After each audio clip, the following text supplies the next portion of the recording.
दोस्तों, आज America Trump के शासनकाल में बड़ा ही आक्रामक रुख अपनाया हुआ है।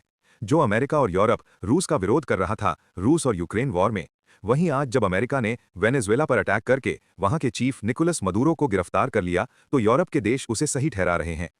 वर्ल्ड वॉर टू न हो, इसके लिए लीग ऑफ नेशन बनाया गया, जिसमें अमेरिका शामिल नहीं हुआ था। और ये संस्था वर्ल्ड वॉर टू को रोक नहीं सकी और वर्ल्ड वॉर टू में भयंकर तबाही हुई।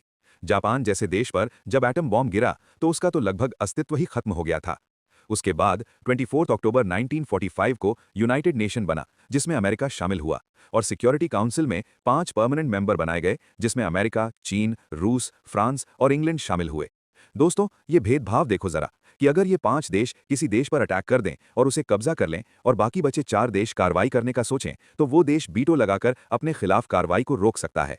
अभी अमेरिका को या रूस का एग्जाम्पल लें तो ये देश अपने खिलाफ कार्रवाई को बीटो लगाकर रोक सकते हैं, तो बाकी देश का क्या आज के समय यूनाइटेड नेशन की प्रासंगिकता बची हुई है? शक्तिशाली देश अब जिम्मेदार नहीं रह गए हैं। शांति, सुरक्षा और रिसोर्सेज का बहाना बनाकर कमजोर देशों को ठगा जा रहा है। अमेरिका की कई सैन्य कार्रवाइयों में ऊर्जा सुरक्षा, रणनीतिक संसाधन और भू राजनीतिक प्रभुत्व छिपे हित रहे हैं, भले ही उन्हें लोकतंत्र या सुरक्षा के नाम पर प्रस्तुत किया गया हो। जैसे Iraq war, gulf war, Afghanistan war, Vietnam war, Libya interfere, Syria interfere, pressure on Iran, इन सभी घटनाओं में अमेरिका को फायदा मिला, लेकिन यूनाइटेड नेशन की भूमिका का कोई मतलब नहीं। दोस्तों, सिक्योरिटी काउंसिल में सुधार होना चाहिए। किसी देश पर कार्रवाई करने में सिर्फ सिक्योरिटी काउंसिल की जगह जनरल असेंबली की भूमिका होनी चाहिए।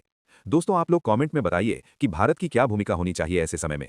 क्या भारत को सिक्योरिटी काउंसिल में जगह मिलना काफी होगा? और साथ में सब्सक्राइब भी कर दीजिए।